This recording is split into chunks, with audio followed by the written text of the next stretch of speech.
नमस्कार, राष्ट्रबोध से मैं पवन केसवानी।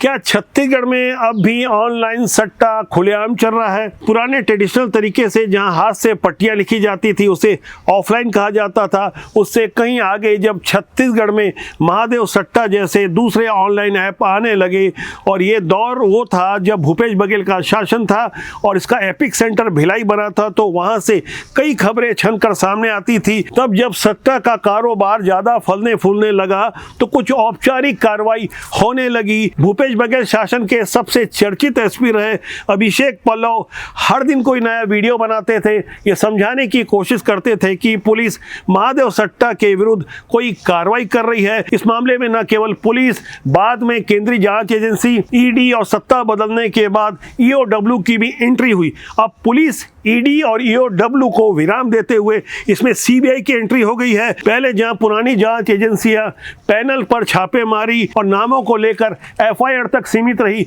लेकिन गिरफ्तारी नहीं हुई। गौर करने वाली बात यह है, सीबीआई की इस एंट्री के बाद यहां धड़कनें खासकर कांग्रेस के पुराने नेताओं की बढ़ी हुई है। कुछ आईजी स्तर के अधिकारी हैं, कुछ एसपी स्तर के अधिकारी हैं, तमाम बड़े बड़े पुलिस अधिकारी जो नियमित रूप से सट्टे का कमीशन लिया करते थे। ये कमीशन 1 करोड़ महीने तक का भी था। विधानसभा चुनाव के पहले जिस तरह से शुभम सोनी का वीडियो सामने आया, उसने दावा किया कि वो पुराने मुख्यमंत्री भूपेश बघेल और उनके बेटे बिट्टू भैया को एक्सटॉर्शन मनी देता है। तो सत्ता बदलने के बाद भारतीय जनता पार्टी की जब सरकार आई, मार्च 2024 में भूपेश बघेल को नामजद आरोपी बनाया गया।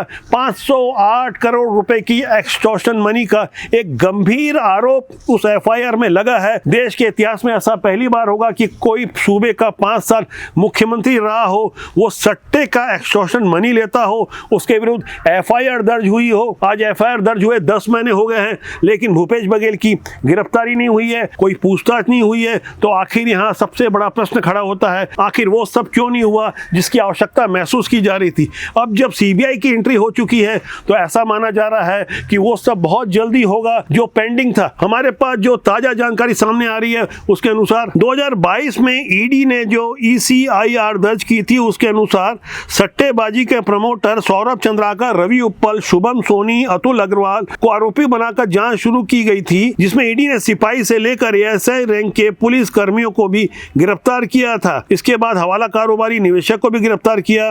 इस दौरान बड़े अधिकारियों और नेताओं के नाम तो सामने आए थे, लेकिन उनकी गिरफ्तारी नहीं हुई थी। हाँ, चार्जशीट में जरूर कई नेताओं, 3 ओएसडी, आईजी रैंक के 2 अधिकारी, एसएसपी, एएसपी, टीआई रैंक के अधिकारी और विधायक तक का जिक्र था, लेकिन कभी भी इनके घर पर छापा नहीं मारा गया। बस ईडी की जांच यहीं तक रुकी हुई थी। 4 मार्च 2024 को जो 19 लोगों का नाम एफआईआर में दर्ज था, जिस एफआईआर का मैं दर्ज कर रहा था, जिसमें भूपेश बघेल का भी नाम है, कुछ ब्यूरोक्रेट्स और कांग्रेस के बड़े पदाधिकारियों का तो उल्लेख था, लेकिन नामों को उजागर नहीं किया गया था। अब नाम भी सामने आएंगे और छापेमारी भी होगी, क्योंकि जेल में बंद एएसआई चंद्रभूषण वर्मा ने अपनी जुबान खोली है। ईडी की पूछताछ में ही चौंकाने वाला बयान दिया था। तब उसने कबूला था कि 3 ओएसडी को हर महीने 35 लाख वो पहुंचाता था। राज्य सरकार के एक सचिव को हर माह 1 करोड़ रुपए जाता था। दुर्ग के 2 कारोबारियों को 1-1 करोड़ मिलता था। एएसआई चंद्रभूषण वर्मा ने आईजी रैंक के अफसरों को 20-20 लाख, एसपी को 10-10 लाख और रायपुर दुर्ग के एएसपी रैंक के अधिकारियों को 35 लाख रुपए महीना देने की बात कबूली थी। चंद्रभूषण वर्मा दावा करता रहा कि वो पुराने मुख्यमंत्री भूपेश बघेल के पॉलिटिकल एडवाइजर विनोद वर्मा का रिश्तेदार है। बाद में विनोद वर्मा ने प्रेस कॉन्फ्रेंस लेकर इसका खंडन किया। गौर करने वाली बात है कि 23 अगस्त 2023 को जब भूपेश बघेल का जन्मदिन होता है, उस जन्मदिन वाले दिन उनके 2 एसडी मनीष बंछोर, आशीष वर्मा और विनोद वर्मा के घर में छापेमारी हुई थी। ये कोई मामूली छापेमारी नहीं थी। आप सोचिए, प्रदेश के मुखिया के पॉलिटिकल एडवाइजर और उनके ओएसडी के घर पर छापेमारी हो रही थी, वो भी उनके जन्मदिन वाले दिन। जो दस्तावेज जब्त किए गए, जो छापेमारी में जो गजेट मिले थे, उनका खुलासा अभी तक जांच एजेंसियों ने नहीं किया है, क्योंकि ऐसी जांच गुप्त होती है। ऐसी जांच से कुछ उजागर नहीं होने पर कांग्रेस को मौका मिल गया और बार बार भूपेश बघेल उनके समर्थक कहते रहे कि हमारे यहाँ जांच हुई, कुछ नहीं मिला, तो अब उनके आरोपों का भी जवाब मिलने वाला है। जांच जो हुई थी उसमें क्या कुछ मिला, बहुत जल्दी सब कुछ सामने आ रहा है। यहाँ गौर करने वाली बात है कि महादेव सट्टा ऐप से जुड़े हुए मामले में अभी तक 2300 करोड़ रुपए की संपत्ति अटैच की जा चुकी है। ये संपत्तियां ईडी ने महादेव सट्टा वाले मामले में अब तक बहुत बड़ी कार्रवाई की है। इन 2300 करोड़ में ईडी ने अभी तक 2296 करोड़ की संपत्ति अटैच की है। इसमें 19 करोड़ 36 लाख रुपए तो कैश है और इसके अलावा 16 करोड़ 68 लाख रुपए के जेवर हैं, बाकी प्रॉपर्टी है। ईडी ने 11 लोगों को गिरफ्तार किया है, जबकि ईओडब्ल्यू ने 14 लोगों की गिरफ्तारी की है। सन 2020 के बाद से महादेव सट्टा भिलाई से निकलकर फैलने लगा पूरे देश भर में। दुबई से ये ऑपरेट होने लगा। उस मामले में जब हमने लगातार खबर चलाई थी तब सौरभ चंद्राकर और रवि उप्पल ने खुद मुझे मेरे नाम से 50-50 लाख रुपए के 2 मानहानि के नोटिस दिए थे। बावजूद इसके हमने राष्ट्र और समाज के हित में ऐसे लोगों को एक्सपोज किया। बेहद दबाव में काम करना पड़ता था क्योंकि भूपेश बघेल के शासनकाल में हमारे विरुद्ध कई तरह के प्रतिबंध लगाए गए थे, खासकर व्हाट्सएप कॉल के माध्यम से जो धमकियां मिलती थी, जिस तरह के तनावपूर्ण हालात में हमें पत्रकारिता करनी पड़ती थी। उन दिनों बेहद विषम हालातों में हमने उन खबरों को दिखाया था। वो शुरुआती दौर था। आज महादेव सट्टा ऐप का कारोबार लगभग 10,000 करोड़ तक फैल चुका है। स्थानीय पुलिस की ओर से दावा किया जा रहा था कि सौरभ चंद्राकर दुबई में डिटेन किया गया है, उसकी प्रत्यार्पण की कार्रवाई होगी। लेकिन अफसोस यह हुआ कि देश के जाने माने कथावाचक पंडित प्रदीप मिश्रा को दुबई बुलाकर सौरभ चंद्राकर खुद जजमान बन गया और प्रदीप मिश्रा उन्हें खुद जजमान कहकर संबोधित कर रहे थे। यजमान परिवार को बहुत बहुत साधुवाद देता हूँ। जो भी दीदियाँ आती हैं यहाँ बोलती हैं कि हमारे को दुबई में कथा मिल गई, और इसका सही श्रेय यजमान परिवार को जाता है जिन्होंने इस कथा का आयोजन किया। सौरभ जी बहुत बहुत साधुवाद है।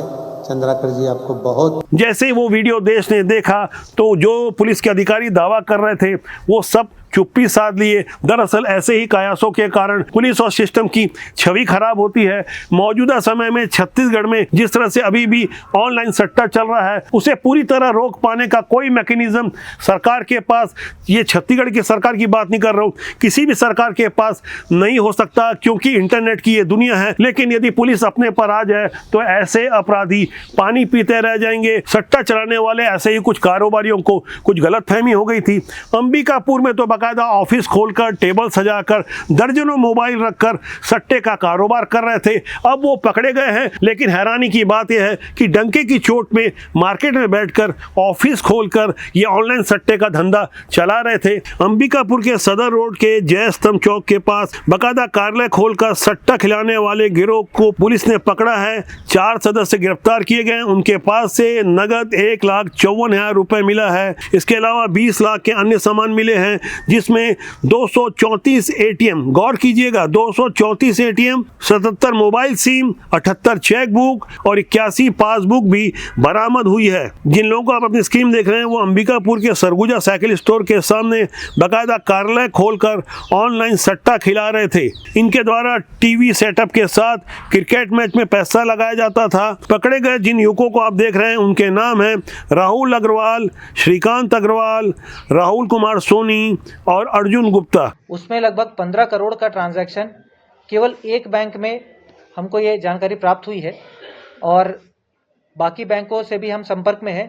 तो डेफिनेटली ये अमाउंट काफ़ी बड़ा होने वाला है, ये हमारी पूरी आशंका है। इन आरोपियों ने एक अपना अलग ही ऑनलाइन ऐप बनाया था जिसका नाम विनवज पोर्टल था, और जो ऑनलाइन सट्टा का व्यापार चलाते थे। ये तो अंबिकापुर का एक उदाहरण है। इसके अलावा तिल्दा जैसी छोटी सी जगह में भी कई तरह के ऐप चलाए जा रहे हैं, जिन्हें कई बार स्थानीय पुलिस ने पकड़ा है। लेकिन मेन स्ट्रीम की मीडिया उन खबरों को उतना बड़ा कर नहीं दिखाती जितना महादेव सट्टा के बारे में चर्चा होती है। इसमें कोई शक नहीं कि महादेव सट्टा ऐप ने देश और समाज के खासकर युवाओं को बर्बाद करने में कोई कोर कसर नहीं छोड़ी है। राजनीतिक सिस्टम को जिस तरह से मैनेज किया गया, जिस तरह से भ्रष्ट नौकरशाहों को उनकी पगार से कई गुना ज़्यादा मोटी रकम देकर पूरे सिस्टम को प्रभावित किया, उसका असर आने वाले कल में देखने को मिल सकता है। मौजूदा दौर में जहां कुछ बेरोजगार युवाओं को होटलों, फार्म हाउस और अज्ञात जगहों पर बिठाकर जिस तरह के पैनल चलाए जा रहे हैं, उसमें कई विधायक और सफ़ेदपोश भी शामिल रहे। पुलिस के अधिकारियों के बारे में तो सबको जानकारी है। हम इस बारे में कुछ और बड़ा खुलासा बहुत जल्दी करेंगे। सावधान करने की कोशिश करेंगे कि ऐसे लोगों से सावधान रहें जो देश और समाज को खराब करते हैं। हमारा मानना है कि राजनीति बुरी नहीं होती, उसमें काम करने लोग अच्छे या बुरे होते हैं। इसलिए देश और समाज के हित में अपना भरपूर योगदान दें, अच्छे लोगों का साथ दें। तो आज के अंक के लिए इतना ही। मेरा आपसे आग्रह है कि चैनल को देखें, लाइक करें, शेयर करें, सब्सक्राइब करें। बहुत जल्दी मेरी आपसे फिर मुलाकात होगी। नमस्कार।